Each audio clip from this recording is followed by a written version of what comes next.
What if the place you trusted to keep you safe was the very thing watching you unravel? When Lucas Jiang moved into Andel Court Tower, he thought he was escaping his past, but what he found was a building that shifts, remembers, and punishes. As neighbors vanish and floors rearrange themselves, Lucas discovers a buried history of rituals, disappearances, and a tower that demands sacrifice.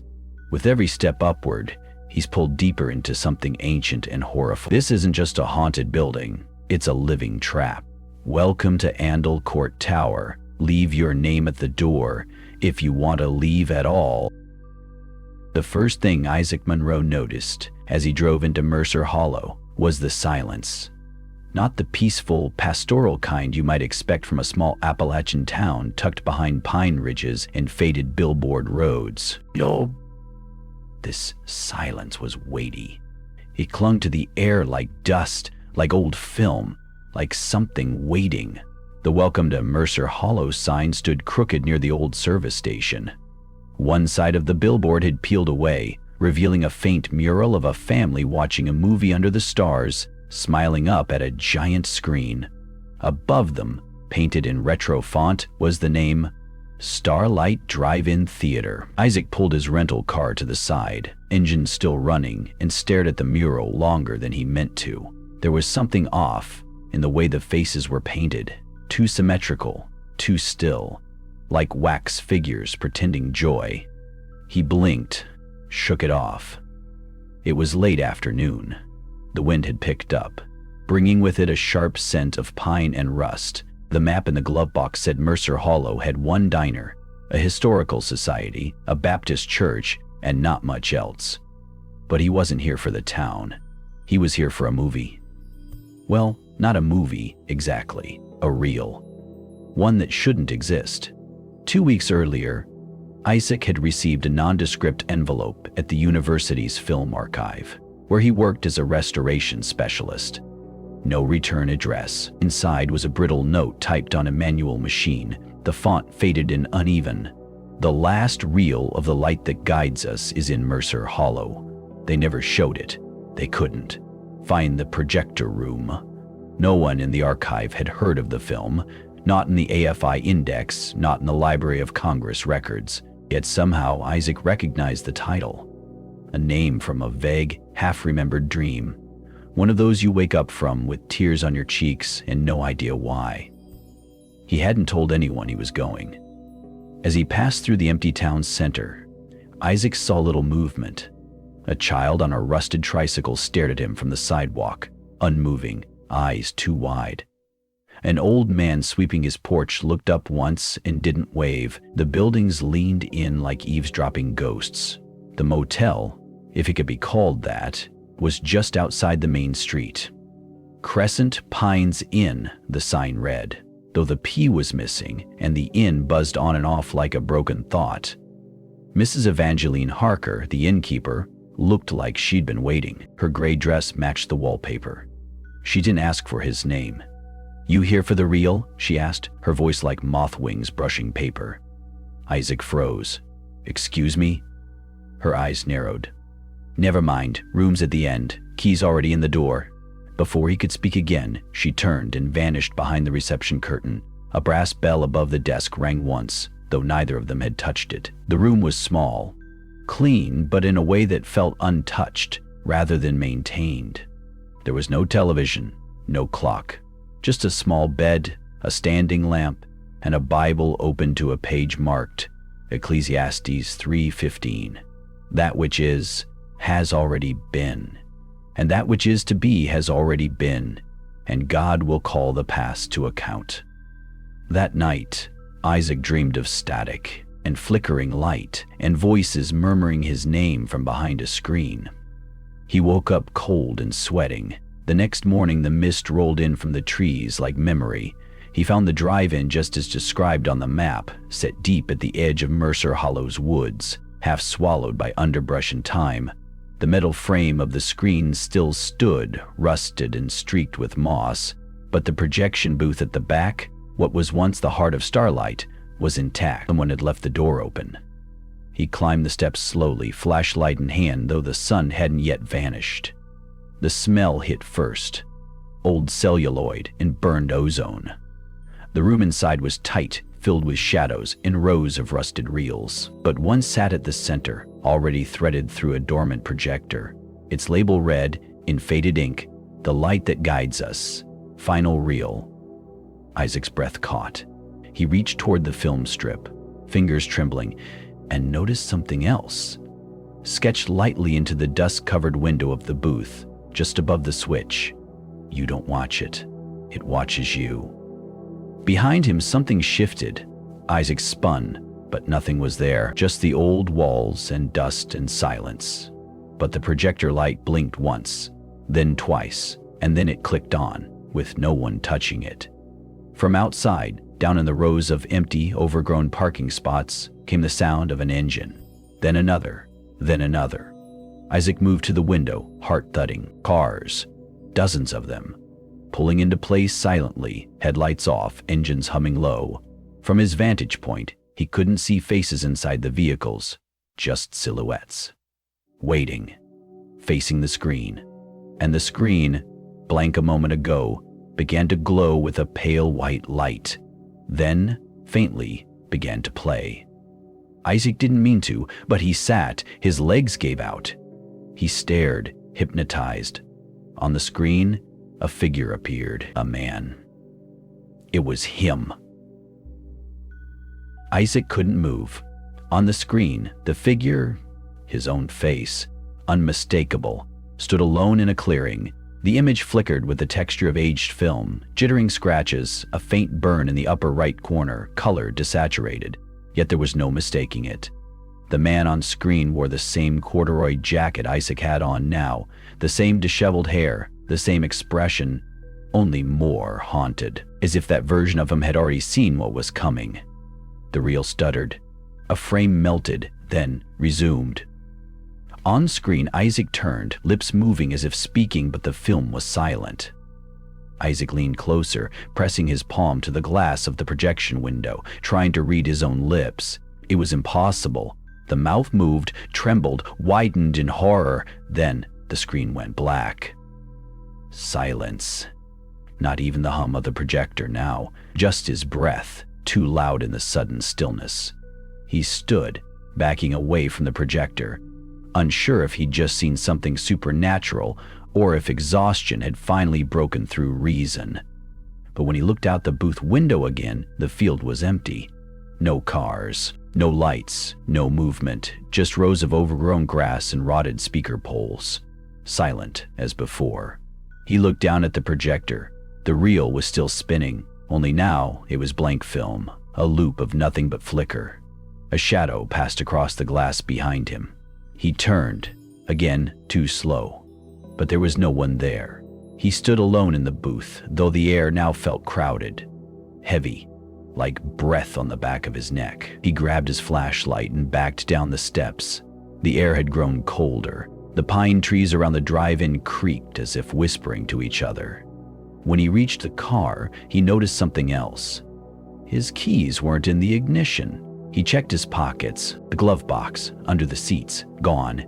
There were no footprints in the gravel but his own. Back at the motel, the lights in the office were off, though the vacancy sign flickered weakly. He knocked. No answer. The bell on the desk rang again, on its own. He didn't stay to investigate. Inside his room, things had changed, subtly but unmistakably. The Bible lay closed now, no longer marked. The lamp was unplugged but glowing. On the desk, where he'd left nothing, was an old film canister. He picked it up. It was identical to the reel at the drive-in. Same label, same faded handwriting, but this one was labeled Reel 2. He hadn't brought it in. He hadn't touched it. With shaking hands, he opened the lid. Inside was a strip of film and a folded piece of paper, yellowed, thin as onion skin, typed like the first message. Reel 1 is for the eyes. Reel 2 is for the mind. Do not watch without remembering. There was no name, no signature. Outside, something scraped along the hallway wall, slow and dragging, like nails over plaster. Isaac froze, listening. Then silence again. He stuffed the reel back into the canister and shoved it into his backpack. That night, Sleep did not come. He lay awake, staring at the ceiling, heart thudding to a rhythm he didn't recognize, like a song he'd once known but long forgotten. When his eyes finally closed, it was not rest he found, but something else. A theater, rows and rows of people sitting in the dark, unmoving, facing a screen. They did not breathe, did not blink. Isaac was among them, though he hadn't walked there. And on the screen, something monstrous began to emerge. Not a creature of flesh, but of light and distortion. Its face was a blur, flickering with every identity it had ever worn. A priest, a soldier, a woman in 1950s makeup, a child with no eyes. Then him again, then black. He sat up, gasping, throat raw, drenched in sweat. The motel room smelled of old popcorn and smoke. He left at dawn. This time, he drove not to the drive-in, but to the Mercer Hollow Historical Society. The building looked abandoned from the outside, but the door creaked open easily. Inside, the walls were lined with photos, all sun-faded and grim. Town founders, schoolhouses, a church that had burned down in 1952, and one large photo near the back labeled Starlight Opening Night, July 7, 1963. He stepped closer. Rows of cars, a packed crowd, smiling faces, children with soda cups, parents leaning against hoods. But something was off. There were no faces in the cars, just blank ovals. All the people in the photo were faceless. A chill ran through him. Below the photo, a yellowed news clipping was pinned behind glass. Dozens missing after opening night at Starlight. Sheriff suspends search. Area deemed unstable after sinkhole discovered. No remains found. Survivors speak of lights, voices, seeing themselves. He didn't remember pulling his phone out, but when he checked the gallery, a new video was there, timestamp 3:13 a.m. He hadn't been awake. He'd played it. The footage showed his motel room, the bed, himself, sleeping. But standing beside the bed was a figure. Same height, same build, same face, staring down at him, smiling. Then, just before the video ended, the figure turned and looked directly into the camera. Isaac didn't go back to the motel. He couldn't. Not after watching himself stand over his own sleeping body. Whatever sleep was meant to offer, rest, forgetting, was now a trap. The streets of Mercer Hollow were quiet that morning, a Sunday. But the silence felt curated, like a film set before the scene begins. No birds, no passing cars. Even the breeze had a staged quality. The Historical Society had opened something in him, not just fear. Memory. As if the town itself stirred something older than he was willing to admit. He'd grown up just a few counties over, but there was no mention of Mercer Hollow in any of his childhood maps or road trips. And yet some part of it felt rehearsed, familiar in a way that didn't come from experience. He drove out toward the old service road behind the Starlight lot, a gravel path choked with weeds and flanked by gnarled oaks. There, nestled beneath the tree line, stood a crumbling chapel, its steeple broken, bell missing, windows boarded. A sign, half swallowed by ivy, read, Mercer Hollow Free Baptist Church, Est 1890.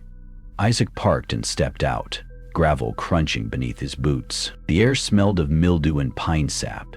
As he approached the chapel, a crow cawed harshly above him, then took flight, wings tearing through the air like black cloth. The chapel door creaked open without resistance. Inside, dust choked every breath. Wooden pews sat in skewed rows, some collapsed under their own rot. At the far end, the altar had been pushed aside to reveal a square cut into the floor, covered by a trap door.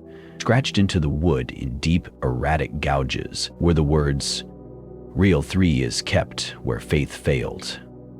He knelt, brushing dirt from the message, heart pounding. It was no coincidence. Not after the message in the motel, not after the reel at the drive-in. Isaac tugged at the trapdoor. It groaned open, revealing a steep set of stone steps descending into darkness. No light reached the bottom. He pulled the flashlight from his coat and began his descent. The air below was colder, damper, the walls slick with moisture. Cobwebs clung to his jacket. The steps ended in a small chamber lined with shelves. Candles melted down to nubs. An old film projector sat in the corner, its reel arms snapped off. On a pedestal in the center of the room sat a rusted tin box. He opened it. Inside, a reel labeled Reel 3, and beneath it a note written not in ink, but what looked like dried blood. This is the reel that plays backward. To see the truth, you must forget the lie. His breath caught. The walls around him were covered in photos, rows of black and white portraits, all nailed up like icons in a shrine. Some were burned at the edges, some scratched beyond recognition. But a few were intact enough to reveal the faces. Children, families, teenagers in drive-in uniforms. He stepped closer to one. A girl with dark braids, mouth open mid-laugh. Beneath it, someone had etched, July 7, 1963. I never saw the ending. Another, a teenage boy in a projector booth. The caption, Isaac Mim. Rewound too far. His stomach turned. The handwriting was his, but the photo, he didn't remember ever posing for it. A voice echoed from behind, "You're early." He spun, flashlight beam darting through the darkness. No one, just the stairs. But the air had changed. Thicker, electric. He grabbed the reel and stuffed it into his coat, backing toward the steps. He didn't look at the photos again. Outside, the sun had risen higher, but clouds now blotted it out. The light was pale, watery. He returned to the car and drove without direction, hands trembling on the wheel. Every tree looked like it had been placed deliberately. Every mailbox stared like a watching eye. Eventually, he pulled into a diner on the edge of town. Hazel's Grill, open since 1959. The kind of place with laminated menus and faded photos of Elvis on the walls. Inside, the air was thick with grease and syrup. A jukebox played something faint and crackling. The waitress, thin, gray-hailed, with a crooked name tag that read Darla, smiled as if she'd been expecting him. "Haven't seen you in a while, Isaac," she said, pouring coffee into a chipped mug without asking. He blinked. "Do I know you?" She winked. "Not yet, but you will. Same booth as last time?" He sat slowly. The coffee was warm, bitter, real, but his hands didn't stop shaking. Darla returned with a folded napkin. "Someone left this for you. Said you'd be by." He opened it. A photo. Black and white. Him, standing at the projector booth. Only this time the screen behind him showed something different. It wasn't the starlight. It was a room. This room. The booth. The coffee. Darla smiling. And in the corner, just barely visible in the shadow, a figure, watching him. He dropped the napkin.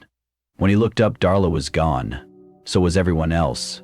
The jukebox had stopped playing, and outside the diner windows the street was empty again, like it had been waiting for the reel to keep turning. Isaac burst out of the diner, the door slamming behind him with a hollow clang that echoed down the empty street like a gunshot. The silence that followed was wrong. Dense. Not peaceful, but waiting. He spun around. The windows of Hazel's Grill were dark now, like the interior had never been lit. Dust coated the glass. A closed sign swung limply even though he'd just been inside moments ago. He fumbled for his phone. No signal. Again. His breath misted in the air, though it was June. He climbed into his car and locked the doors, hands white-knuckling the steering wheel. The reel, it was still tucked into his coat pocket. He could feel its weight pressing against him like it had a pulse. He needed to talk to someone, anyone who could explain what the hell was going on. So he drove, back into town, back to the Mercer Hollow Historical Society. By the time he parked out front, storm clouds had begun to roll in, fat and gray like bruises swelling above the rooftops. The building looked different now, less quaint. Its windows reflected nothing, its roof sagged a little lower, but the lights were on. He stepped inside, the bell above the door jingling a brittle metallic note. The air smelled like old books and ammonia. At the reception desk sat the same woman from before, the one with the yellow sweater and the empty eyes. "Back so soon?" she asked, voice flat but polite. Isaac approached her, keeping his voice low. "You said there were only 2 reels. There's a third."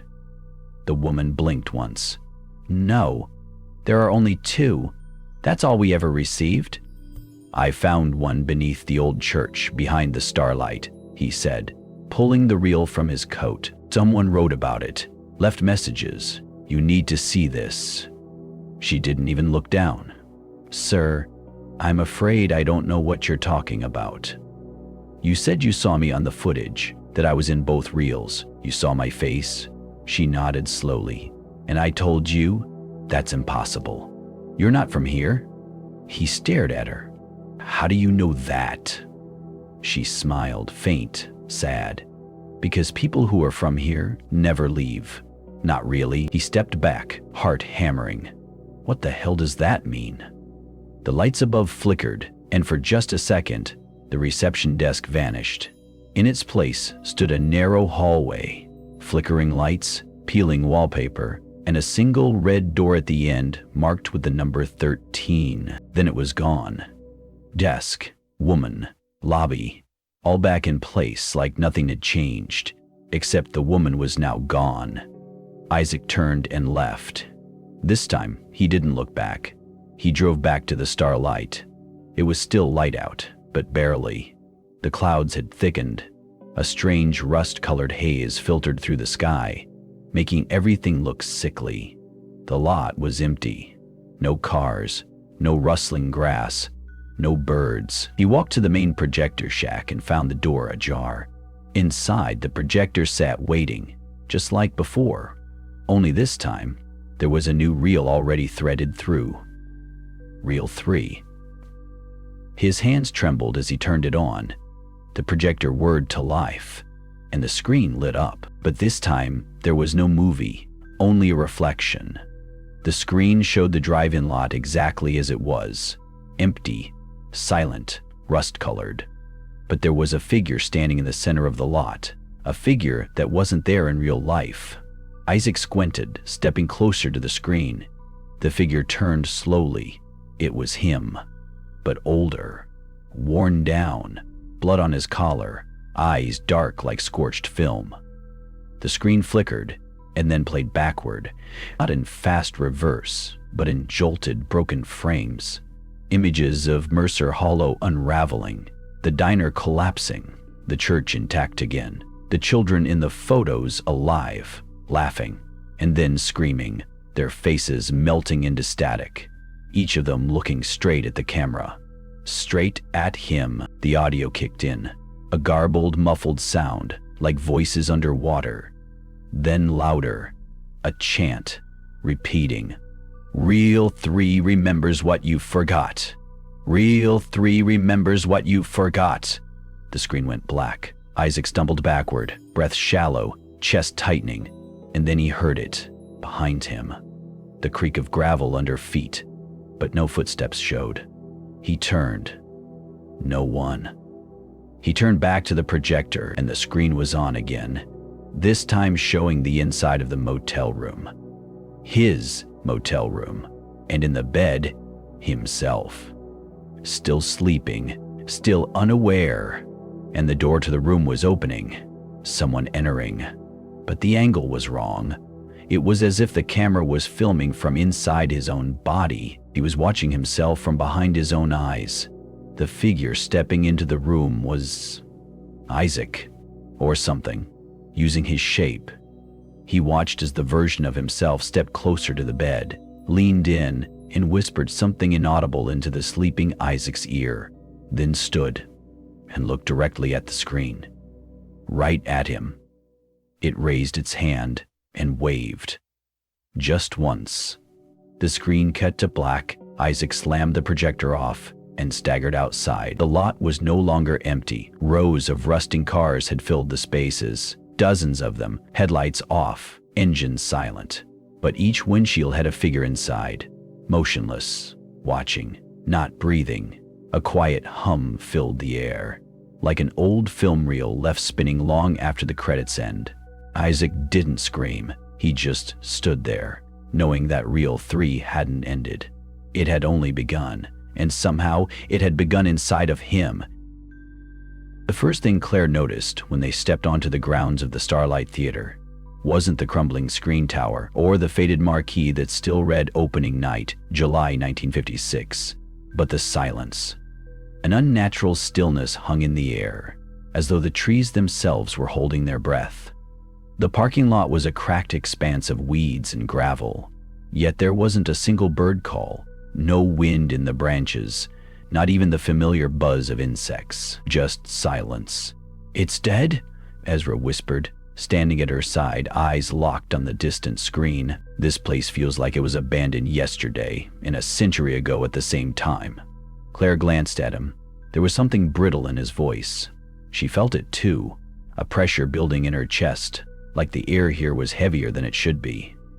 They moved toward the entrance booth, its windows coated in a thin film of dust and grime. Inside, on a rusted counter, sat a row of tickets, bright orange slips that looked untouched by time. Claire reached for one and paused. "Don't," said a voice behind her. She turned. It was Naomi, the older woman who had agreed to meet them here. A local librarian, an amateur historian, obsessed with Jackson County folklore. She wore a wide-brimmed hat and sunglasses despite the gray, overcast sky, and she clutched a leather-bound notebook to her chest. "That booth hasn't been opened since 1982, Naomi said, voice low. "Not officially, anyway." Ezra tilted his head. "You mean someone's been using it?" Naomi nodded. "Not someone. Something." Claire swallowed hard. Naomi gestured toward a footpath winding between tall hedges toward the back of the theater. "I'll show you." They followed her through the overgrowth. On the way, she explained, the Starlight Theater had hosted its last legal screening decades ago, shuttered after a string of incidents. Accidents, missing persons, one unexplained fire. But the townspeople said it still lit up sometimes on certain nights. The screen glowing with moving images, the speakers buzzing with voices no one recognized. "And no one who's come to watch," Naomi said, "has ever been the same afterward." They emerged into the open field, where rusting speaker poles still lined rows of parking spaces. The giant screen tower loomed ahead, its surface chipped and worn. Yet something about it still gleamed faintly, unnaturally, like it remembered what it had once shown. Naomi pointed toward the concession stand at the far end. "That's where the projection room used to be. Above it." Claire and Ezra exchanged a glance and made their way toward it. The stand was a hollowed-out shell, its windows shattered, popcorn machine long rusted into a sculpture of decay. A narrow stairway led up the side. Inside the projection booth, it smelled of mildew and something else. Burnt sugar and rotting fabric. Claire's flashlight swept across the room and landed on an old reel projector, larger than either of them expected, covered in a thick sheet of dust. But what made her skin crawl was what was on the wall behind it. Photos. Rows and rows of black and white photographs, taped haphazardly, many of them curled at the edges, depicting cars lined up in the field below. Families smiling in lawn chairs, children pointing at the screen. At first glance, they seemed like harmless nostalgia. But then she looked closer. The faces. In each photo, someone was looking directly at the camera, expressionless. And those people? They appeared in photo after photo, never aging, never changing. Always in different clothes, different cars, different years, but the same dead eyes. Naomi stayed near the door, her voice trembling now. "I found this place 2 years ago. I didn't believe the stories. I came during the day. I thought I'd catalog it, archive it for the museum. But the projector was running. There was no power, but it ran." Claire turned to her. "What did it show?" Naomi's lips trembled. "It showed me." Ezra flicked on the switch out of habit, and the projector's bulb flared to life. No power, no generator, just humming light, casting its beam onto the glass window facing the field. Claire stumbled back. Something was moving in the beam. Flickering shadows, scenes from another time. A woman in a red dress, dancing in slow motion across a picnic blanket. A man standing still behind her, unmoving, staring at the camera. His face blurred, not from motion, but from absence. Ezra swore. This is... The projector let out a shrill squeal and the images melted into static. Then, something new appeared. Claire. She was standing in the projection booth, just like now, but her expression was blank, her skin paler. Beside her stood Ezra, but he was older, or different. His eyes were black voids. "I think we should go," Ezra whispered. As they turned to leave, Claire caught one final image flashing across the screen. The drive-in field below, filled with cars, headlights on, all aimed at the screen. And in every car, identical figures, dozens of them, watching, waiting. At the bottom of the stairs, the air felt different, heavier. Claire's phone buzzed. She checked it. A message from an unknown number. "Stay for the frequency presentation. You're the main act." Claire looked up at Ezra, and every speaker pole around the field crackled to life with a low hum, as if something was tuning in. Then, in unison, they began to whisper. "I see you. I see you. I see you." Claire backed away. The whispers grew louder. Ezra grabbed her hand and they sprinted toward the woods, Naomi trailing behind. But as they reached the edge of the tree line, Claire turned back and saw every speaker now blinking red. And the screen? It was lit up again, and this time, it was playing footage of the three of them running, live. The woods swallowed them whole. Branches clawed at Claire's coat as she ran, the cold breath of the forest dragging across her skin like icy fingers. The whispers had stopped the moment they crossed the tree line, replaced by an even more sinister silence. Not even Ezra dared to speak. Naomi stumbled behind, clutching her notebook like a holy artifact. After nearly 10 minutes of crashing through underbrush, they stopped by an old rusted trailer, half buried in moss. Claire leaned against it, trying to catch her breath. Ezra stood watch, scanning the trees. Naomi sat on a mossy rock, her eyes blank. "I saw my face," Claire finally said. On the screen, it was like the film was rewriting itself in real time. Ezra's voice was hoarse. "And that wasn't just playback. That was surveillance." Naomi opened her notebook and fumbled with a trembling hand, flipping to a page marked by a photo, an aerial shot of the Starlight Theater, taken from decades ago. She turned the page. Beneath it were sketches. One in particular stood out. A figure in a tattered usher's uniform, its face a void, its name tag blank. Beneath it, Naomi had written in block letters, "The projectionist." "I've been researching this for years," she said, her voice hushed. "They say he was the original projectionist from the 1950s. The legend is he died in the booth during a freak lightning storm, burned alive. But the reel never stopped spinning." Clara felt a chill crawl down her spine. "And now?" Naomi looked up, eyes glassy. "He plays the same reel over and over again, but each time it changes. He doesn't just show memories. He traps them. That's why no one remembers the same night the same way." Ezra sat down in the dirt, staring at his hands. "Then how do we fight something that doesn't live in the present?" Claire turned the idea over in her head. "We don't. We stop it from playing." Naomi closed the book. "That projector isn't running on power. It's running on memory, on attention. It only plays if someone watches." Claire stood up slowly. "Then we go back. We break the cycle. Destroy the reel, the booth, the screen, whatever it takes." Ezra looked at her like she just volunteered for martyrdom. "Claire?" She cut him off. "That thing knows we're here now. Running doesn't solve anything. We have one shot to end it." Naomi exhaled. "Then we'll need bait." Night had fallen like a velvet curtain by the time they reached the field again. From the woods, the Starlight Theater looked almost beautiful. The screen glowing softly, the projection booth lit with flickering amber light. And the parking lot? It was full. Cars, old ones, new ones, some impossibly pristine, others rusted skeletons. Yet in each car sat a figure, not moving, not breathing, faces cast in shadow, their heads all turned toward the screen. Claire's knees buckled for a moment. "They're not real, are they?" Naomi whispered. "They are, or they were, memories caught in celluloid." Ezra held up a small bottle of kerosene. "We do this fast."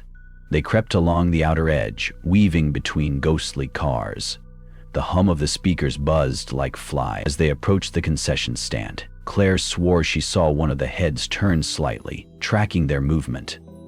Inside the projection booth, everything was just as they left it.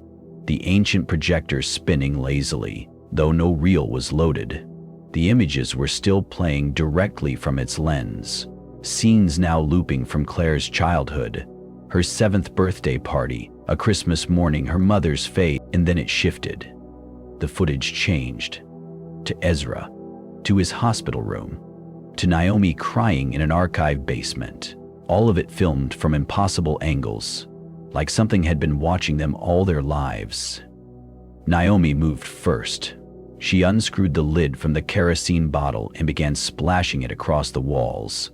Ezra followed, dousing the projector itself. Claire reached into her coat and pulled out a small Zippo, but just before she struck the flame, the room dimmed. The screen outside flared to life with a final burst of brilliance. On it was not the past. It was now. Claire, Ezra, Naomi, standing in the projection booth just as they were. But behind them stood a figure, tall, hunched, wearing a scorched usher's jacket, skin fused to fabric, no face, just a black void. "The projectionist," Naomi gasped. Then the projector jammed, releasing a high-pitched screech that set their teeth on edge. The lights flickered violently. The door slammed shut behind them, and the screen outside rippled like water. The figure stepped out of it, out of the screen. Claire felt time distort. The lights stuttered between present and past, the photos on the wall shifting frames, people blinking in and out of existence. The projectionist's arm reached through the flickering film, grasping. Claire struck the Zippo. A flame. She hurled it into the pool of kerosene. The fire roared. For a second, everything blurred, fire and shadow in screaming reels. The figure vanished in a pillar of smoke. The screen outside went dark, and then silence. Claire stumbled out, coughing, eyes watering. Naomi and Ezra followed, covered in soot. The cars had vanished. The field was empty once more. Dawn was rising, faint and golden. Ezra looked at Claire, disbelief on his face. "Did we do it?" Claire didn't answer. Her gaze was fixed on the screen. It was still standing, charred at the edges, but intact. And as the sun touched its surface, a final image appeared. Claire's face, staring, expressionless, watching herself. The cellar was colder than any place Eli had ever stepped into, despite it being July. His breath fogged in the flickering lamplight as he descended the narrow stone steps beneath the old chapel. Above him, the church bells had long gone silent, but he could still feel them ringing in his bones, phantom echoes of something that no longer belonged to time. Behind him, Father Connor's whispers were replaced by the heavy drag of his cane against the steps. "Careful," the priest muttered, his voice soaked in graveled fear. "There are things down here that were meant to stay buried." The moment they reached the bottom, the thick wooden door, carved with symbols far older than any known scripture, resisted Eli's push. But with a joint heave, the door gave way, revealing the chamber within. Motes of dust floated like ash in the beam of the lamp, and the air smelled of earth, mold, and something older. Something wrong. There were bones, hundreds of them, skulls, femurs, ribs, all arranged in a ritual circle. And at the center, bound by rusted chains and dried sinew, was a totem no taller than Eli's shin. A figure with the body of a man and the head of a deer, but carved with an almost human grief in its wooden expression. Surrounding it were melted candles, now hardened puddles of crimson wax, and small satchels filled with what looked like hair and teeth. "Whose bones are these?" Eli asked, though he already feared the answer. "The sacrificed," Connors replied. "Generations of them. Every time the land grew sick, they believed blood would heal it. They fed it flesh and prayers and fear. That thing in the center they called the Watcher of the Hollow." Eli stared at the totem. It was ugly in its craftsmanship, yet its presence made his skin crawl with an irrational certainty. This was not art. It was a lock, a seal, and someone had tried to break it. "Is this what Meredith was trying to stop?" Eli whispered. Connors hesitated. She thought the land could be cleansed without the ritual, that the Hollow could sleep forever if left unbothered, but the society didn't agree. They kept the rites going in secret until the land stopped responding altogether. Eli stepped further in, tracing the edge of the bone circle with the toe of his boot. A soft scraping sound caught his attention, a faint drag across stone. He spun around, but the priest was still near the door, silent and still. "Did you hear that?" Eli asked. Connors raised his eyes, fear blooming on his face. "We shouldn't be here after dark." At that moment, the oil lamp flickered violently and then extinguished, plunging them into a darkness so absolute that Eli forgot what light felt like. Then came the whispers. They didn't echo, didn't come from a direction, but rose like smoke inside Eli's ears. Language he didn't recognize, but one that felt deeply familiar, like something he'd known as a child but had since forgotten. Something that had waited, patient and buried, for him to return. "Run!" Connors rasped, but his voice was no longer steady.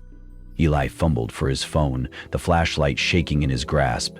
The moment it clicked on, something darted past the edge of its beam. It moved like a shadow given weight, tall and bent, limbs backward and too long, and its face, if it had one, was a pale oval with a blood-red slit where a mouth should be. Eli didn't wait to see more. He grabbed the priest's arm and pulled him toward the stairs, but the steps were gone. In their place was an earthen ramp descending deeper, impossible to exist where the stairs had once led up. And from below, something was breathing. Not one creature, but many, labored, wet, inhalations in rhythm, like an audience holding its breath for the next act.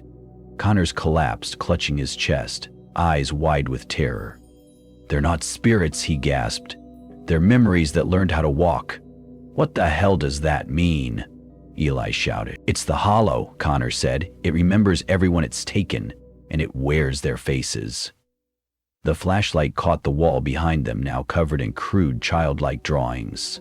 Stick figures hanging from trees, a mother feeding her infant to a fire, a man kneeling before a deer-headed god. Blood was smeared over the images, fresh and still glistening. Eli felt something press into his back. A hand, cold and too small. He spun, but no one was there. "Let's go!" he screamed, lifting the priest. But Connors wouldn't move. His body convulsed, and from his throat came a choking, guttural moan as his eyes rolled back, his jaw dislocated, and a voice, one not his own, poured out. "You're late," it said, and it was Meredith's voice. Eli dropped him and staggered backward, heart pounding. "I told you not to open it," the voice continued. "But now that you have, we remember you." From the far end of the chamber, the shadows thickened. Eyes blinked open in the darkness, dozens of them. Eli turned and ran, not down, not up. There was no longer any direction, just a twisting, living corridor of dirt and bone and breath.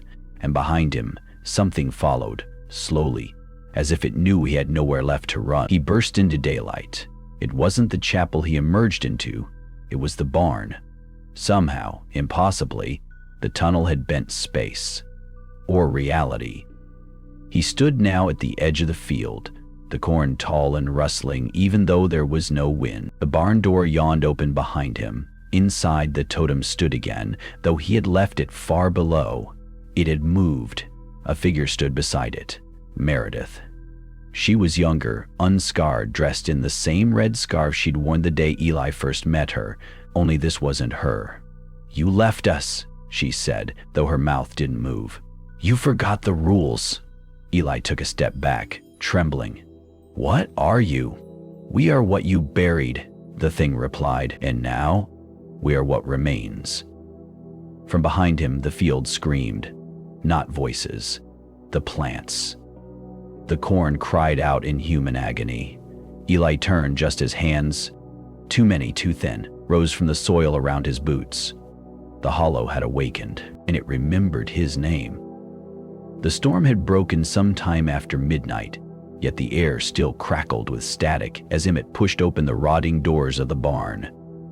A foul stench, half decay, half ozone, seeped out from within, heavy as a curtain.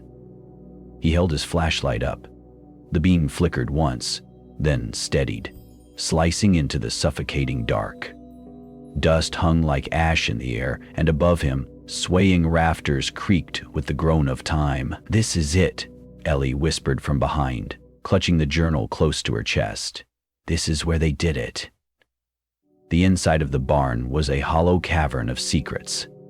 Wooden beams bowed under their own age, and rusted tools dangled from hooks like skeletal limbs. But at the far end, beyond a collapsed stall and a pile of splintered crates, was a patch of floor that didn't match the rest. Clean, recently disturbed. Emmett stepped closer, his boots crunching over straw and bone. Yes? Bone. He knelt. Chicken bones, perhaps, or something smaller. But then he saw the edge of a shape burned into the wood. A circle ringed by crude, jagged runes. The surface shimmered faintly under his light, like it had been varnished with oil or something thicker. "Don't touch it," Ellie said sharply, pulling him back. "That's the ward." The journal called it the Maw's Mouth. Once opened, it doesn't close easily. "How do we stop it?" he asked. "Can we burn it? Destroy it?" She shook her head. "No, not yet. If we destroy it now, it might lash out. The ritual has to be completed, or reversed, and there's only one place where that can happen." Emmett frowned. "The cemetery?" "No," Ellie said, eyes wide and trembling. "Under it." They both turned at the same time, drawn to the floor of the barn by a shift in the air, like the room had inhaled. A sudden, wet thunk echoed from beneath the boards. Then another, and another. It was moving beneath them. "Get out!" Emmett hissed, grabbing her wrist and pulling her toward the exit. But just as they reached the door, a high, childlike giggle echoed through the barn, a sound utterly wrong in the dead night. It came from above. They both looked up. A child's silhouette crouched on the crossbeam, limbs too long, fingers too many. Its eyes gleamed silver in the dark, and it smiled. The barn doors slammed shut on their own with a deafening crack. "Run!" Ellie screamed. They darted toward a side window, Emmett smashing it with his elbow and pushing Ellie through first. As he scrambled out after her, he felt something tug at the back of his coat. Cold, like fingers made of wet ash. He hit the ground hard outside, rolling into the wet grass as Ellie yanked him up. Behind them, the barn pulsed with low animalistic groan. It didn't sound like a building anymore. They fled back toward the cemetery, their breaths loud in the quiet woods, hearts slamming against their ribs like fists on a locked door. By the time they reached the edge of the graves, Emmett's flashlight was nearly dead. Only the moonlight guided them now, casting twisted shadows across the worn headstones. "We need to find the vault," Ellie panted, "where the original bodies were buried. If what the journal says is true, that's where the tether is. We cut it, we might stop this." Emmett didn't ask what this meant anymore. The grave markers grew older the deeper they went. The dates crumbled, the names lost to time. Then, suddenly, they stopped, replaced by stone discs carved with the same runes as the barn, 6 in a perfect circle. "This is it," Ellie said, already on her knees, brushing away moss and debris. "Help me, there's a latch." Together they uncovered the hatch, iron-bound, ancient, and warm to the touch. Warm, Emmett pulled back instinctively. That's not right. No, Ellie whispered. It's awake. With a grunt, they heaved the hatch open. A staircase spiraled down into blackness, carved from stone, slick with moisture. A heat-like breath wafted upward. Without a word, they descended. The walls were etched with stories, scenes of ritual, of burning children, of masked figures dancing under a red moon. The deeper they went, the louder the sound grew, a heartbeat that wasn't their own. At the bottom was a chamber, impossibly vast, lit by torches that shouldn't still burn. And in the center, a pit. A pulsing, living pit, lined with teeth. Ellie staggered back. Oh God, it's real! Emmett couldn't speak. He stepped forward, drawn to it. The edges of the pit writhed, forming half-words, whispers in a language he didn't know but understood all the same. It promised relief. It promised knowledge. It promised her. He saw her then, his sister, Sarah, standing at the far side of the chamber, pale, perfect, smiling. No, he gasped. You're dead. You died when... She's not real, Ellie snapped. It's feeding off you. Don't look at her. But Emmett couldn't move. His feet were rooted to the stone. The whispers crawled into his ears like vines. Sarah was closer now, reaching for him. Ellie pleaded, voice shaking. You have to break the tether. You have to. Sarah touched his hand, and the chamber shattered. Pain lanced through Emmett's skull. The world tilted. He was drowning, suffocating in memories that weren't his. Fire. Screams. The barn years ago filled with townsfolk chanting as they lowered children into the pit. The maw opening for the first time, swallowing innocence whole. The deals made. The silence bought. The curse sealed. And above it all, himself. Emmett standing beside the priest, holding a blade. No, he whispered. That's not me, but the memory bled truth. He had been here before. He had helped. Now!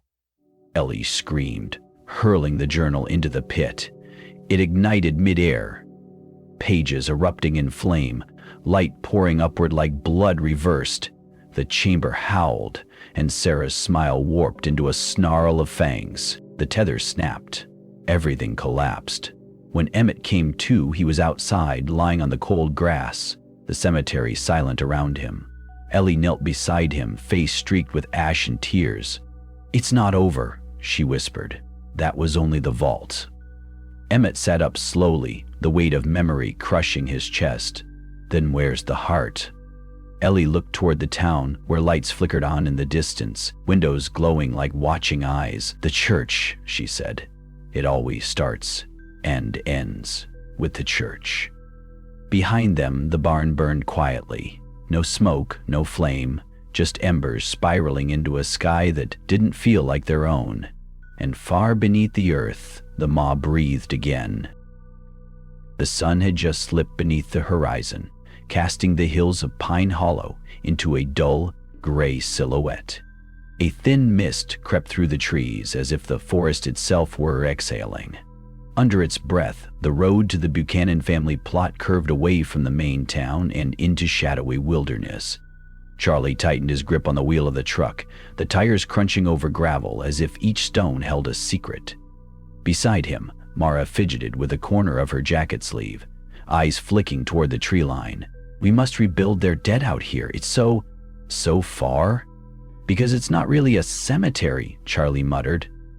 It's their land, private.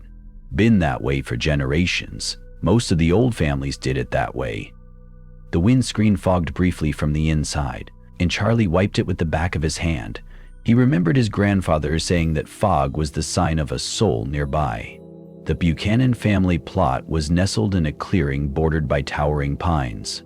The old wrought iron gate squealed as they pushed it open, its hinges rusted from decades of rain and silence. Beyond the gate, gravestones leaned at odd angles, some broken, others half swallowed by moss and creeping vines. A large marble cross dominated the center, with Clara Buchanan, 1839 to 1884. etched into its face.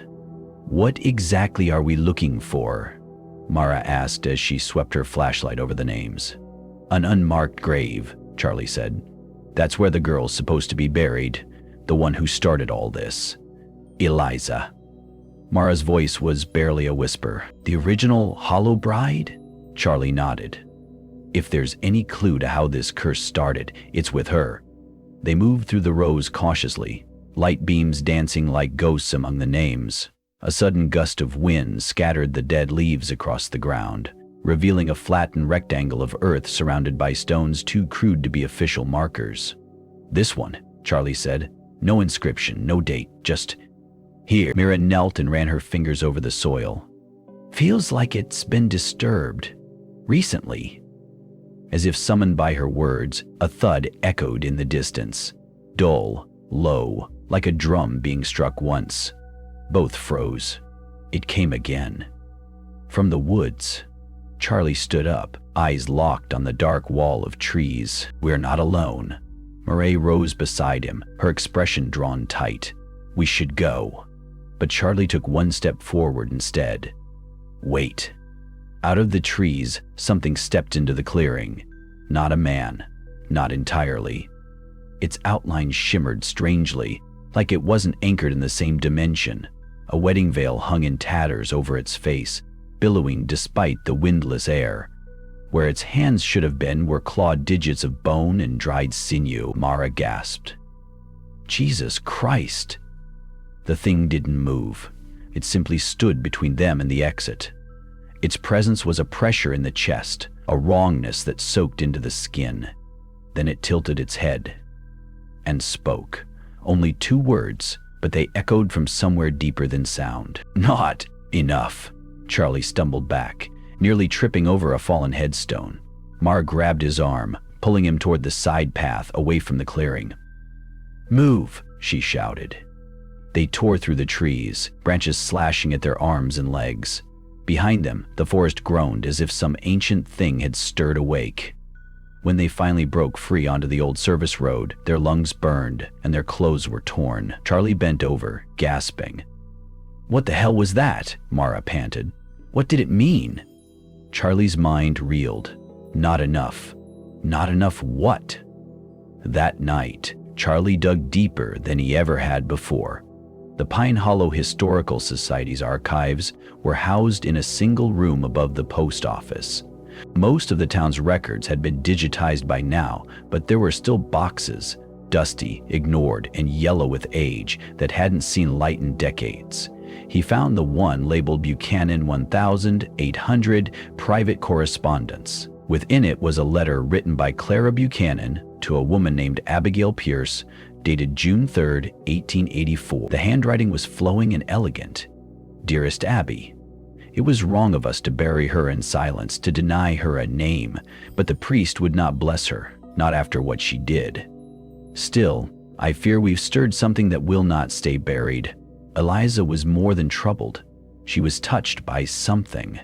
She spoke of a groom in the fog who came to her window, whispering promises, said she wore the veil in her dreams, that she woke with dirt beneath her fingernails. "Now the woods feel heavy, the animals won't go near. I think we have invited him. I cannot sleep." Charlie sat back, hands shaking.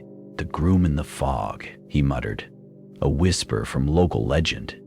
He'd heard the old hunters speak of a figure in wedding garb seen drifting along the misty riverbanks in the early morning hours, but they always said it was a woman. Could they have been wrong? He turned to find Mara standing in the doorway, holding a police folder. "You need to see this." Inside were photographs from a recent incident just outside Pine Hollow. 2 teenagers found unconscious by the Buchanan trailhead, deep scratches along their backs, a veil tangled in the trees nearby. "They survived," Mara said. "Barely. Both said they were chased by a man in white, a groom." Charlie's mouth went dry. "The curse," he whispered. "It was never just the bride." Mara nodded. "There's a groom too." That night, Charlie stood by his window, watching the fog roll in over the fields.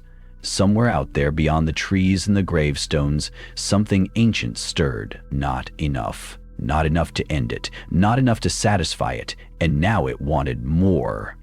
He turned away from the window, only when he saw something move at the edge of the mist.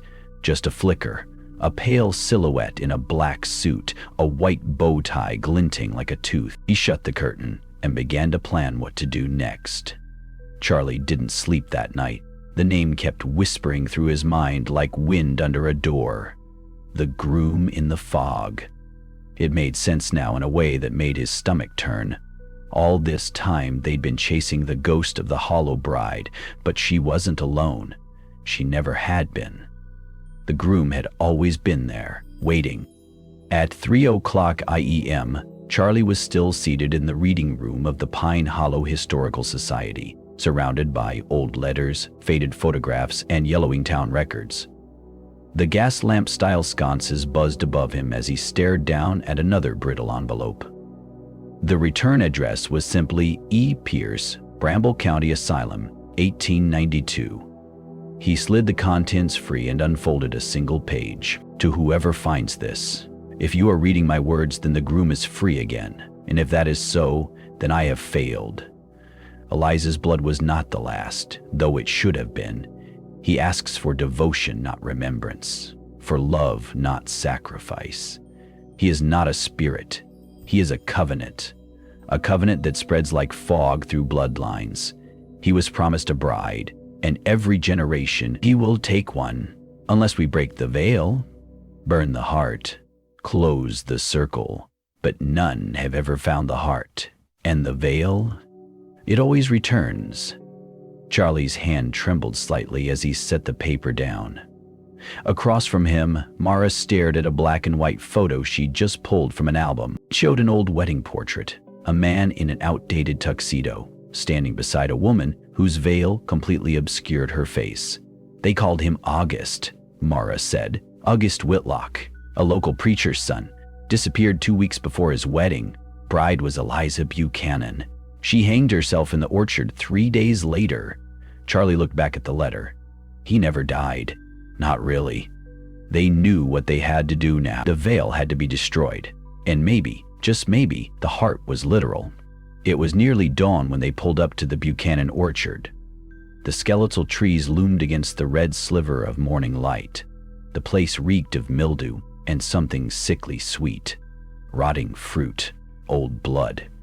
Charlie stepped over the low wall into the orchard. Each step forward felt like descending into something. Not just into place, but into a memory. Or worse, a trap. Near the farthest row of trees stood the old wooden swing. It creaked on its rope with every windless breath of air. "This is where she died," Charlie said. "She wore the veil when they found her. Said she never took it off, not even in sleep." They approached the swing slowly. Beneath it, the dirt was bare, but something protruded. Old linen, mold-stained and earth-packed. Mara dropped to her knees and began to dig. It didn't take long. The veil, preserved far too well for its age, came free like shedding skin. Beneath it lay a small, heart-shaped locket. Charlie picked it up. Inside was a dried flower petal, curled and blackened with time, and behind it, a tiny scrap of parchment. August's vow, if not in life, then in death, if not by altar, then by earth, I take thee forever. Charlie's throat tightened. That's the heart, Mara whispered.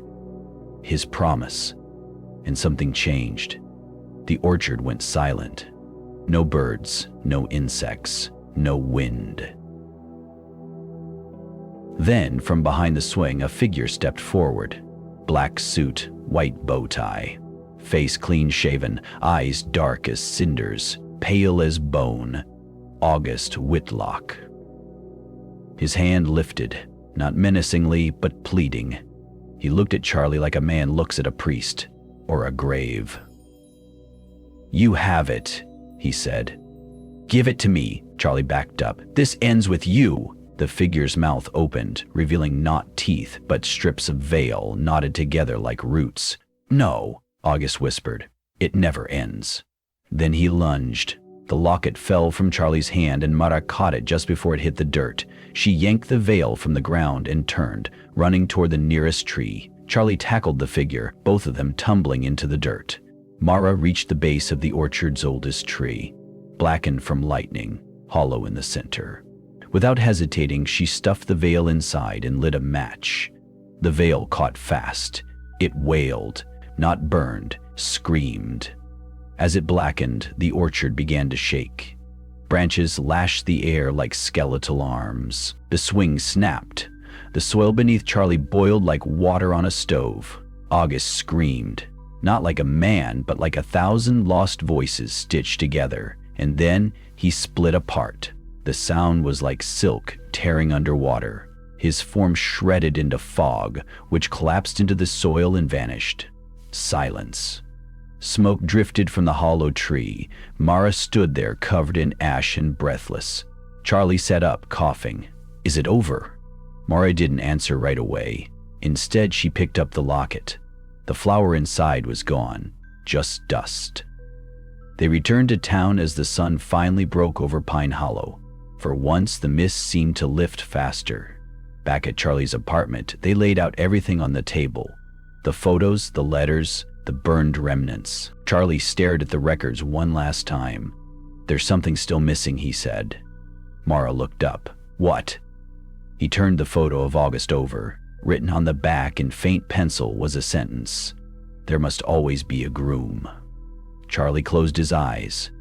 This wasn't a haunting, it was a ritual. And rituals never truly die. They just wait. The wind was wrong. Michael felt it before he even stepped outside the stairwell. Silence had settled over Andel Court Tower. Not the kind of silence that calms, but the kind that listens. The kind that waits. He gripped the rusted railing tightly as he descended, every creak of the metal steps echoing like a scream inside the hollow shaft. He hadn't heard the elevator ding in hours.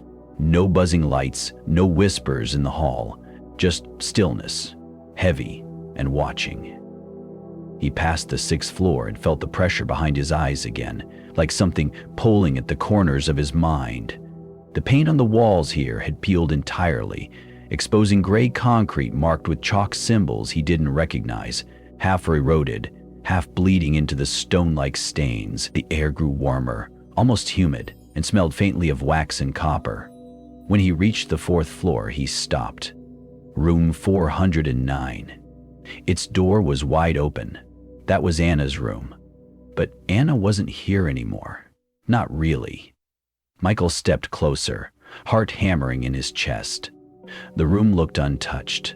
Bed still made, suitcase neatly zipped, chair by the window still tilted the way she'd left it. But on the wall facing the door there was something new. A smear of black soot in the shape of a hand. 4 fingers, one missing, and under it a sentence scratched with something sharp. "Only those who leave their names survive." Michael backed away, but the floor shifted beneath him, a soft vibration like chanting far underground. He didn't wait to understand. He turned and sprinted down the corridor. At the stairwell, the door was closed. It shouldn't have been. He pushed. It didn't budge. Then something on the other side pushed back, gently, deliberately. He heard it breathe. He ran. Room 401, locked. 403, jammed. 405, open. He darted inside, slamming the door shut behind him. It clicked but didn't latch. He dragged a dresser across the entrance. The room was in disarray. Curtains torn, mirrors shattered, floor covered in wax runes and charred feathers. There was someone sitting on the bed. Not someone. It. A figure wrapped in cloth and candle smoke. No face, just a mouth sewn shut with barbed thread. Twitching beneath the fabric, its hands rested on its lap, one palm up, filled with black salt. The other gripped a name tag, Michael's name tag, the one he'd thrown away 2 days ago. He stepped back. The creature lifted its head.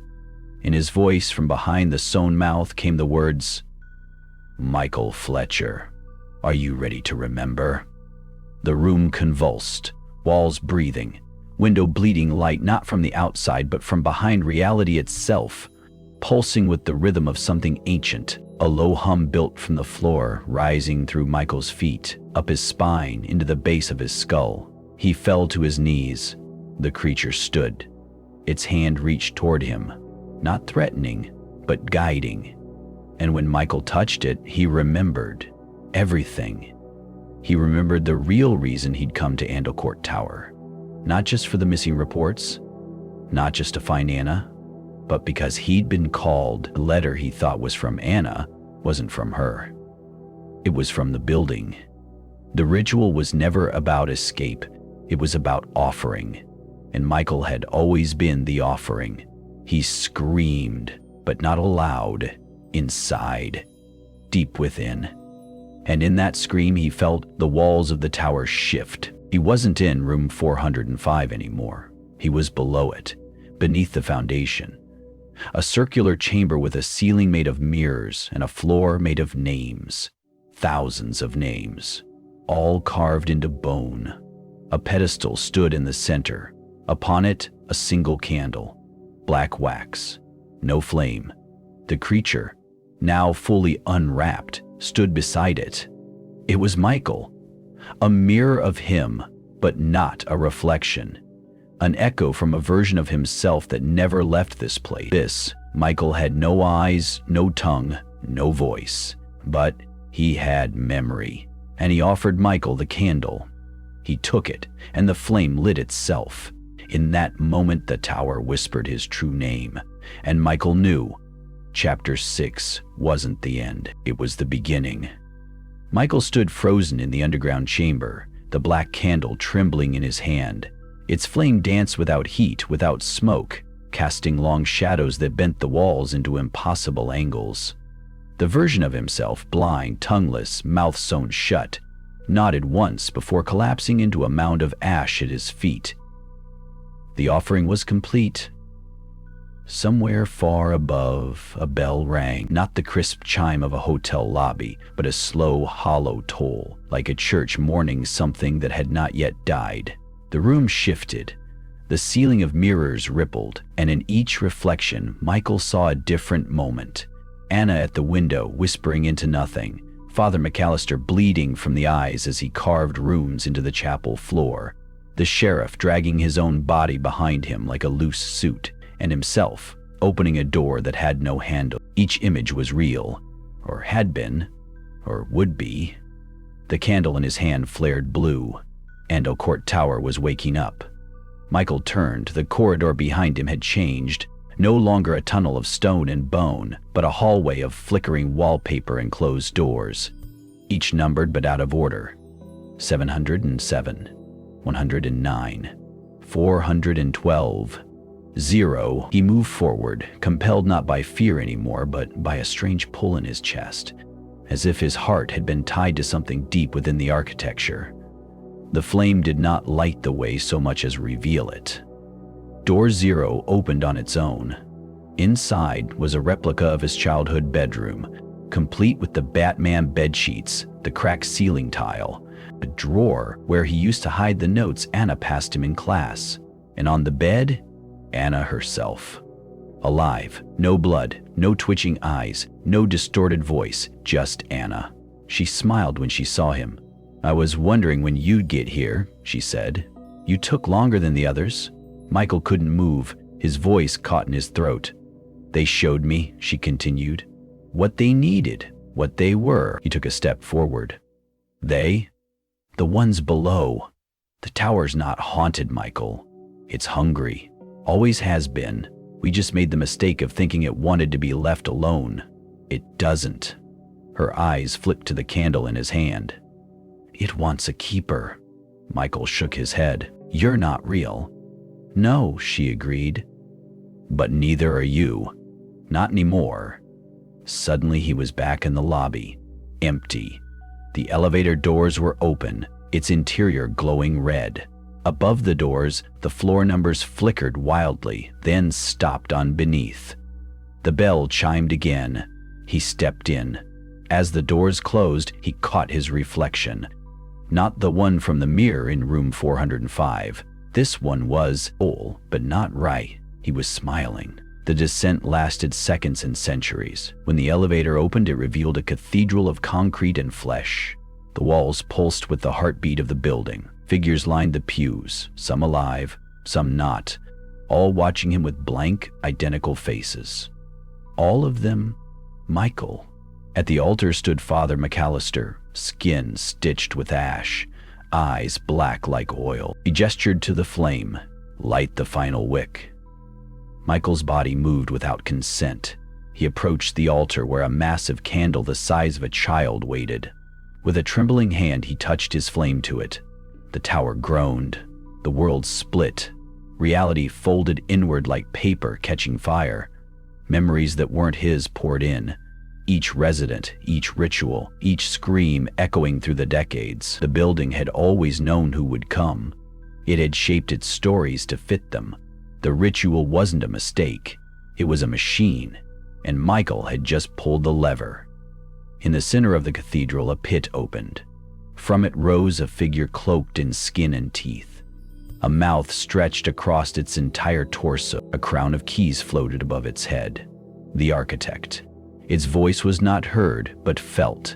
In the bones, in the blood. "You are the last," it said. Michael dropped the candle. "No," he whispered. "I won't become this. You already are." The architect reached toward him, and in its grasp, time unraveled.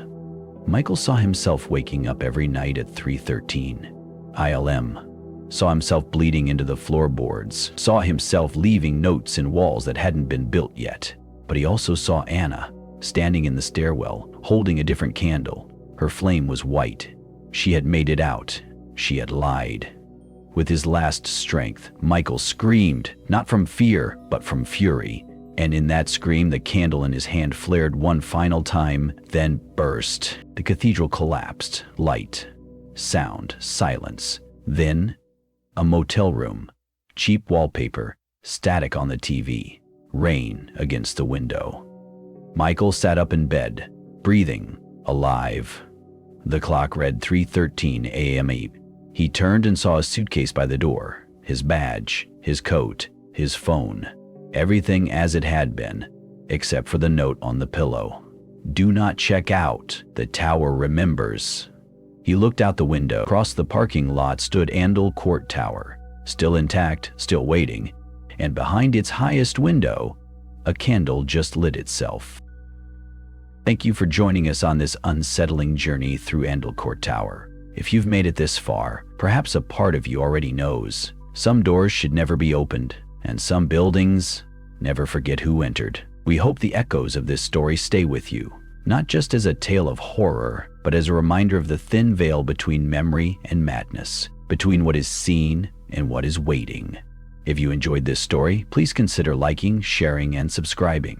Your support helps us keep the candle burning so we can continue exploring the dark corners of storytelling where few dare to look. And remember, if the elevator stops on a floor that shouldn't exist, don't get off. Good night, and keep your lights on.